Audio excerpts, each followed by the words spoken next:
Hello বন্ধুরা, তো সবাই কেমন আছো? আশা করি অনেক ভালো আছো। আমরাও অনেক ভালো আছি তোমাদের আশীর্বাদে।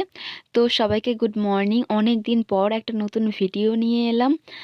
আর এটা কিসের ব্লগ সেটা আমি বলি।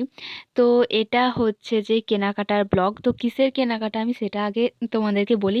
তো তোমাদের সঙ্গে একটা খুশির খবর শেয়ার করাই হয়নি। তো আমাদেরকে 2 বছর পর এই 3 বছরেতে আমাদের দুজনকে কার্তিক দিয়েছে।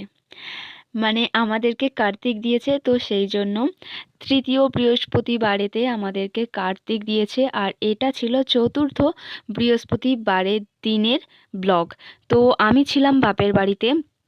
মিঠাই আমি সকালে উঠে বৃহস্পতিবার দিন একটু হাঁটতে গিয়েছিলাম। আর এটা হলো আমার বাপের বাড়ির প্রকৃতি, জাস্ট ওয়াও! অনেক দিন পর এই প্রকৃতির উপভোগ করলাম, খুব ভালো লাগছে।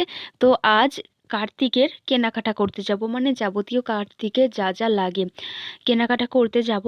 তো মায়াপুর হাট যাব। তো এখানে মায়াপুরের বাসন কোসনের দোকানে চলে এসেছিলাম।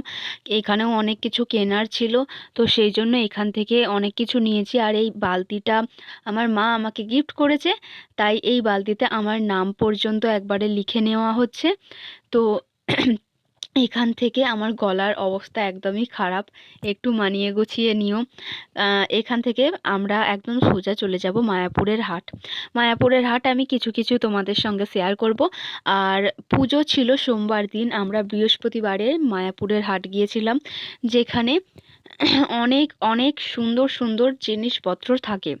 তো সেখান থেকেই আমরা কেনাকাটা করতে গিয়েছিলাম। এখানে ছিল মাছের বাজার, এই দিকে ছিল জামা কাপড়ের দোকান, ছিল ফল সবজি সব কিছুর দোকান ছিল।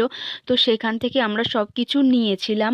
তো কেনাকাটা করে অনেক ব্যাগ হয়ে গিয়েছিল, সেই ব্যাগগুলো আমরা টোটোয় করে বাড়ি চলে এসেছিলাম, টোটোয় করে এসেছিলাম। তো এতটুকুনি ছিল কেনাকাটা। আর কী কী কেনাকাটা করলাম সেগুলো অবশ্যই তোমাদের সঙ্গে শেয়ার করব। এখানে মেজো পিসি, আমার মেজো কাকার মেয়ে আর আমি, এই তিনজনেই গিয়েছিলাম মায়াপুরের হাট কেনাকাটা করতে। তো আজকের ব্লগটা এতটুকুনি, ভালো লাগলে লাইক করে দিও। টাটা।